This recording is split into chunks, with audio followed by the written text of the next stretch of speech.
नमस्कार, आप देख रहे हैं जी न्यूज। आपके साथ हूं मैं रुबिका लियाकत। बहुत बहुत स्वागत है आप सभी का बहस के इस नंबर 1 शो ताल ठोक के में। आज ताल ठोक कर सवाल ये पूछ रहे हैं कि क्या गौरक्षा पर पीएम ने लक्ष्मण रेखा खींच दी है? क्या प्रधानमंत्री के अल्टीमेटम से फर्जी गौरक्षकों की गुंडागर्दी खत्म हो जाएगी? गुजरात के साबरमती आश्रम में अपने दौरे में पीएम गौरक्षा को लेकर हत्या पर भावुक हो गए। इमोशनल भावुक होते हुए पीएम ने गाय के नाम पर हिंसा करने वालों को चेतावनी भी दी। कहा, गाय के नाम पर हत्या को मंजूर नहीं, किसी कीमत पर नहीं किया जा सकता। पीएम का यह बयान बहुत अहम है। गाय को लेकर देश में हिंसा कम होने का नाम नहीं ले रही है। ईद से ठीक पहले याद कीजिए, हरियाणा के बल्लभगढ़ में 16 साल के एक लड़के की हत्या कर दी गई। आरोप, गौमांस के शक में जुनैद और उसके भाइयों से आरोपियों का झगड़ा शुरू हो गया। अभी 2 दिन पहले झारखंड के गिरिडीह में गाय की हत्या के शक में एक घर को जला दिया गया। जाहिर है, गाय के नाम पर गुंडागर्दी करने वालों को सख्त चेतावनी देने की जरूरत थी। लेकिन सवाल यह भी कि क्या पीएम की चेतावनी से गाय के नाम पर गुंडागर्दी करने वाले रुक जाएंगे? इन सारे सवालों का जवाब हम तलाशेंगे अगले 1 घंटे में। खास मेहमान जुड़ गए हैं, आप स्क्रीन पर देख सकते हैं। डॉक्टर पात्रा, संबित पात्रा हमारे साथ बीजेपी के प्रवक्ता हैं। राकेश सिन्हा साहब आरएसएस के विचारक हैं, हमारे साथ जुड़ गए हैं। आचार्य विक्रमादित्य जो कि गौरक्षा सेना के संरक्षण हैं, हमारे साथ यहाँ स्टूडियो में। मौलाना अब्दुल रहमान आबिद साहब जो कि इंडियन मुस्लिम राब्ता काउंसिल के महासचिव हैं, हमारे साथ जुड़ गए हैं। आलोक शर्मा साहब भी हमारे साथ कांग्रेस के प्रवक्ता जुड़ गए हैं। विनोद बंसल साहब जो कि वीएचपी के प्रवक्ता है, वो भी हमारे साथ जुड़ गए हैं। सबसे पहले डॉक्टर पात्रा, मैं आपके पास आ रही हूँ। सर, प्रधानमंत्री नरेंद्र मोदी को आज ये क्यों कहना पड़ा? क्यों भावुक होना पड़ा?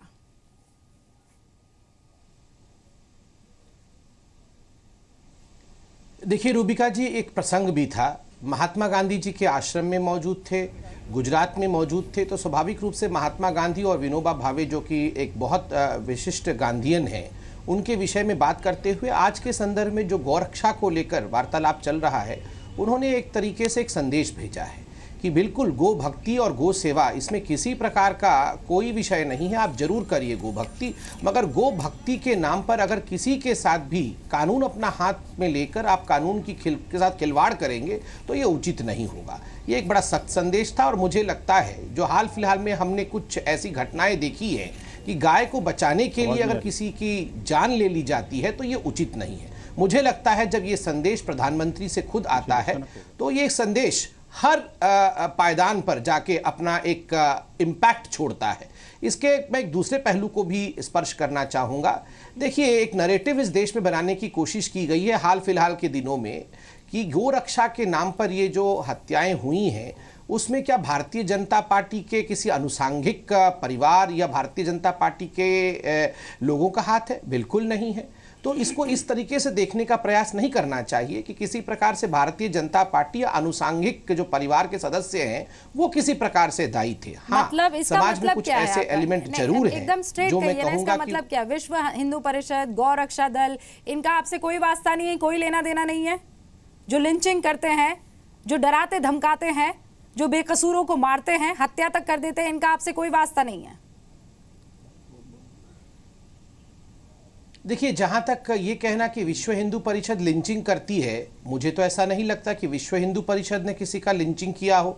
मेरे खबर में तो ऐसी कोई खबर नहीं है कि विश्व हिंदू परिषद के लोगों ने कहीं लिंचिंग कर दिया हो। हाँ, जिन लोगों ने लिंचिंग किया हो, मैं तो कहूँगा वो असामाजिक तत्व हैं, और वैसे लोग हैं, जरूर हैं, तभी तो ये खबर बनी है। अगर ऐसे लोग नहीं होते तो ये खबर ही क्यों बनती? और मैं ऐसे लोगों की निंदा करता हूं। और आज खुद प्रधानमंत्री जी ने दोबारा। प्रोफेसर सिन्हा से पूछती हूँ, प्रोफेसर सिन्हा, कौन है ये असामाजिक तत्व? गौ रक्षा कब गौ हिंसा, गौ गुंडई के नाम पे तब्दील हो जाती है, ये पता ही नहीं चलता। कौन है ये लोग? रुबिका जी, बहुत बुनियादी प्रश्न आप आज उठा रही हैं। देखिए, मानव भक्षण करने वाला व्यक्ति गौरक्षक नहीं हो सकता है। संघ परिवार हिंदुत्व की विचारधारा तो अपनी जगह पर है, पूरे भारत की विचारधारा में मानव भक्षण का कोई स्थान नहीं है। और लिंचिंग की जो बात है, 4 घटनाएं घटी हैं, राजस्थान में घटी हैं, ये भी बीफ के नाम पर बल्लभगढ़ में घटी हैं, अभी झारखंड में एक के घर को जला दिया गया। ऐसी 3, 4, 5 घटनाएं घटी हैं। साथ साथ लिंचिंग की घटनाएं व्यापक पैमाने पर हिंदुस्तान में हुई है। हमें एक आइडियल समाज के लिए ये बहुत ही कलंक का विषय है। मैं बताता हूँ कि विच हंटिंग के नाम पर झारखंड में 26 लोगों को मार दिया गया था ये 2 साल में, उड़ीसा में 25 लोगों को मार दिया गया, और कश्मीर की घाटी में एक डीएसपी को, एक जिसको हम कहते हैं शुभ मुहूर्त, शुभ दिन, उस दिन लिंचिंग कर दी गई। तो मेरा कहना यह है कि आज प्रधानमंत्री जी ने जो कहा है वह लोकतंत्र में प्रधानमंत्री जी का एक नैतिक कर्तव्य होता है संदेश देना। उन्होंने संदेश दिया है और ये एक फेडरल व्यवस्था है, संघीय व्यवस्था है। संघीय व्यवस्था में राज्यों को एक्ट करना चाहिए, फियरलेसनेस नहीं होना चाहिए। जो क्राइम करने वाले लोग हैं उसमें यह भाव नहीं होना चाहिए कि मैं क्राइम कर लूँगा बच जाऊँगा। मैं रुबिका जी एक बात बताना चाहता हूँ, हर फेज में कुछ क्राइम करने वाले लोग होते हैं जो किसी और कारण से क्राइम करते हैं। सर ये लोग कौन हैं? ये क्रिमिनल्स हैं, ये क्रिमिनल्स हैं। नहीं सर, क्रिमिनल्स कौन है, कहाँ से बिलोंग करते हैं? मैं बता रहा हूँ, ये आइडिया कहाँ से मैं बता रहा हूँ वो कहाँ से हैं। जैसे अलकायदा, ISIS से जुड़े हुए लोग कहाँ से आते हैं, उनका हम रूट जानते हुए कहते हैं उनका कोई रिलीजन नहीं है। तो ये क्रिमिनल कहाँ से आते हैं, इनका माँ बाप कौन है, इनकी कोई विचारधारा नहीं, कोई संगठन नहीं है। रुबिका जी मैं दावे के साथ कहता हूँ कि हिंदुस्तान का कोई संगठन लिंचिंग करने वाले के साथ आज ना खड़ा हुआ है, पर अप्रत्यक्ष रूप से भी खड़ा नहीं हुआ है। जो लोग खड़े हैं हम उनके भी विरोध में हैं। लिंचिंग करना इस हिंदुस्तान के स्वभाव में नहीं है, हिंदुत्व के आंदोलन में नहीं है। लेकिन आंकड़े ये बता रहे हैं कि ऐसा हुआ है। As many as 97% of these attacks that happened 2010 से 2017 में ये बताते हैं कि ज्यादातर इसमें से भारतीय जनता पार्टी की जहां पर सरकार है, 63 केसेस में से 32 केसेस वहां पर हुए हैं। एक रिपोर्ट ये साफ तौर पर बता रही है। इसका सोर्स क्या है सर? मैं आपको ये सोर्स भी अगर आप चाहते हैं तो आपने ठीक कहा, नहीं आपकी आंकड़े गलत नहीं है। मैं एक बात कहना चाहता हूँ, देखिए एक संयोग है कि वहाँ भारतीय जनता पार्टी की सरकार, गाय के मसले पर डिस्प्यूट चलता रहा है, लेकिन जो गौरक्षण का जो आंदोलन 50 के दशक में हुआ, विनोबा भावे का प्रधानमंत्री ने नाम लिया, श्री गुरु जी की बहुत बड़ी भूमिका थी, संघ के द्वितीय सरसंघ चालक थे, और मोहन भागवत जी ने खुले तौर पर कहा कि जो लोग भी वायलेंस में जुड़े हुए हैं उन पर राज्य कार्रवाई करे, हमारा कोई लेना नहीं है। मैं क्या कहता हूँ, एक छोटी सी बात कहना चाहता हूँ, जब आप इनको गौरक्षक कह देते हैं तो इन क्रिमिनल्स को एक स्टेटस मिल जाता है, एक शेल्टर मिल जाता है। अरे राकेश, तो मैं तो खुद कहते हैं कि हम गौरक्षक हैं। नहीं वो देखिए, अगर एक रेप नहीं, एक बलात्कार करने वाला कहे कि मैं मानवतावादी हूं तो मैं मानवतावादी मान लूंगा। नहीं सर, ये मैं आपको बताती हूँ, कुछ तो वीडियोस हम दिखा भी नहीं सकते हैं। व्हाट्सएप पर आपके पास भी बहुत आते होंगे, आप बहुत वेल इन्फॉर्म्ड आदमी हैं। उसमें देखिए आप कैसे उनको पकड़ के खत्म करते हैं, मारते हैं और उनको बोलते, आप जानते हैं वो कहाँ पे गाय का गोबर खिलाया गया ताकि तुम शुद्ध हो जाओ। ये कौन लोग हैं? देखिए जो लोग ऐसा करते हैं वो इस पूरे मूवमेंट को, इस पूरे गौरक्षण का जो एक प्योर कंसेप्ट है, जिसमें संघ जुड़ा हुआ है, विश्व हिंदू परिषद जुड़ा हुआ है, हिंदू संगठन जुड़े हुए हैं, साधु महात्मा, उन सबका अपमान कर रहे हैं, उन सबके उनका मूल्यांकन कर रहे हैं। रहमान साहब, ये लोग कौन हैं? ये लोग कौन हैं और किसको निशाना बना रहे हैं, क्यों निशाना बना रहे हैं? आपको ये साजिश लग रही है? देखिए, इसमें साजिश भी है और साजिश के आगे मौके का फ़ायदा उठाने वाले लोग भी इसमें शामिल हैं। पहली बात, आपको पूरा परसेप्शन समझना पड़ेगा। आपको याद होगा जब यूपी में दूसरी पार्टी की सत्ता थी, उस वक्त यूपी में जगह जगह जो है कैंप लगाए जा रहे थे, छोटे छोटे से मासूम बच्चों को ट्रेनिंग दी जाती थी कि ISIS मारने के लिए यहाँ आएगी तो हम उससे लड़ने के लिए तुम्हें ट्रेंड कर रहे हैं। एक मेंटलिटी उनकी तैयार की गई। वो मेंटलिटी जो तैयार होती है उसमें मासूम बच्चे भी थे, उसमें जवान भी थे, तो उसमें एक विशेष तौर पर एक ही कम्युनिटी को टारगेट करके उनके जहन को बनाया गया। वो सारी जहनियत जो है आज वो जाहिर हो रही है। दूसरी चीज़ ये है, मैं ये नहीं कह रहा हूँ, देखिए आज भी क्या कहना चाह रहे हैं, उसमें विश्व हिंदू परिषद भी था, उसमें बजरंग दल भी था। कौन सी ट्रेनिंग कैंप की बात कर रहे हैं आप? एक ट्रेनिंग कैंप का नाम बताइए मौलाना, बहुत गंभीर आरोप। अलीगढ़ में भी हुआ। कौन सा ट्रेनिंग कैंप लगा है, किसने लगाया है? अरे सर, डिबेट हुई बाकायदा।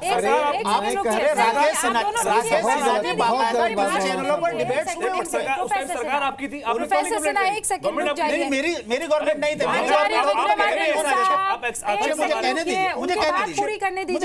पूरी बात करने दीजिए। हाँ, देखिए दूसरी बात, पहले भी प्रधानमंत्री ने कहा था कि ये गुंडे लोग जो है, जो रात को गुंडई करते हैं, दिन में जो है ये पहन करके चोला बैठ जाते हैं। 70-80% लोग, 70-80% लोग, ठीक है, ऐसा ही होता भी है।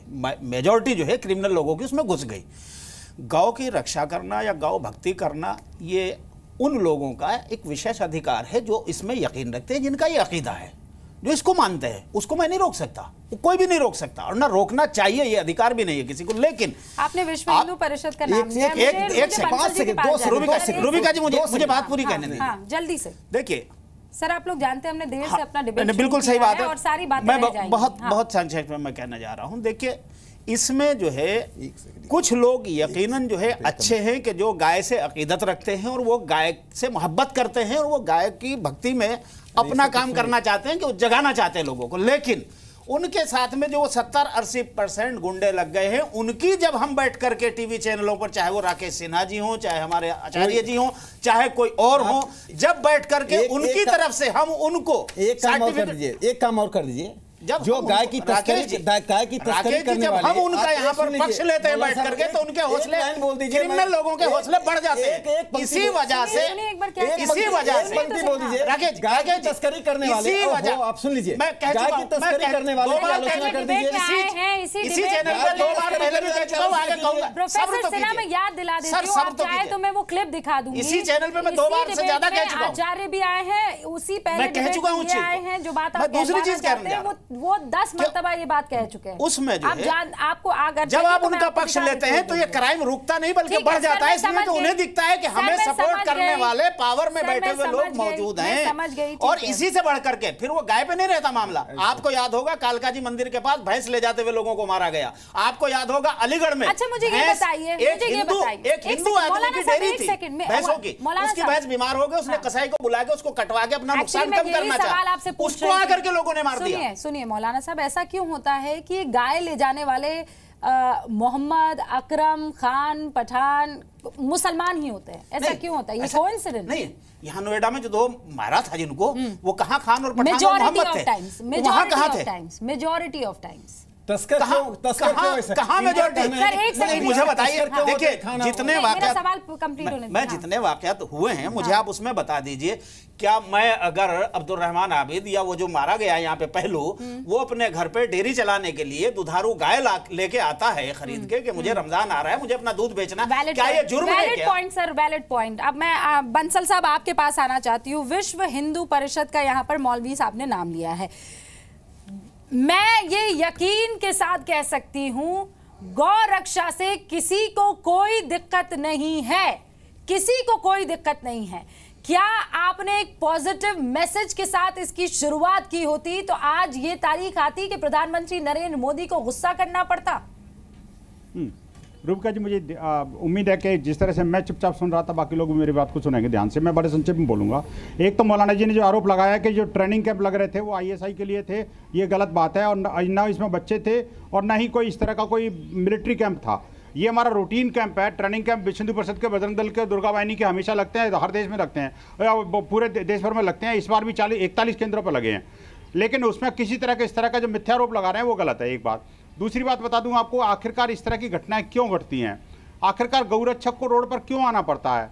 आखिरकार क्या कारण है कि जी गौरक्षक अपनी रात की नींद हराम करके और सड़कों पर? अरे सर, आप रात की नींद हराम करेंगे तो खून बहाएंगे क्या? अरे सुनिए तो सही। नहीं, आपको बोलने नहीं दोगे क्या? सड़क पर उतरेंगे? रूबिका जी, आप बोलने नहीं दोगे क्या? कानून को हाथ में लेंगे? गाय के नाम पर इंसानियत का कत्ल करेंगे आप? कौन होते हैं आप ये करने वाले? आप बोलते रहिए, कोई बात। कौन होते हैं आप ये काम करने वाले? आप जवाब देने का समय देंगे, नहीं देंगे? बोलूं मैं कुछ? रूबिका जी, मैं कहना चाहता हूं, देखिए बात को गंभीरता से लेने की जरूरत है। ऐसे डांटने से काम नहीं चलेगा। आप जोर से चिल्ला लोगे तो मैं विश्व हिंदू परिषद को दब जाएगा, ऐसा नहीं है। आप समझिए बात को। इस तरह के जो मिथ्यारोप लगा रहे हैं, उन मिथ्यारोप लगाने वालों को पहले ये देखना चाहिए आखिरकार क्या कारण है कि मोदी की सरकार के आने के बाद ही ये बीफ की पार्टियां होती हैं। मोदी सरकार आने के बाद ही सरेआम गौ को काटा जाता है और उसका सिर लेकर के और प्रदर्शन करते हैं कि हमें खाने का अधिकार चाहिए, हमें खाने का अधिकार चाहिए, हमें गौ खाना है। आखिरकार मुझे बताइए कि कब तक इस देश में गौ खाती रहेगी और हिंदू चुप रहेगा? की कोशिश कर रहा है तो आप उसकी हत्या कर देंगे? रूबिका जी, क्या आप मेरे सामने मेरी माँ का कत्ल करते रहे और मैं चुप रहूंगा क्या? सर मुझे बताइए। सर, एक सेकंड रुक जाइए। आप कहां से कहां पहुंच रहे हैं?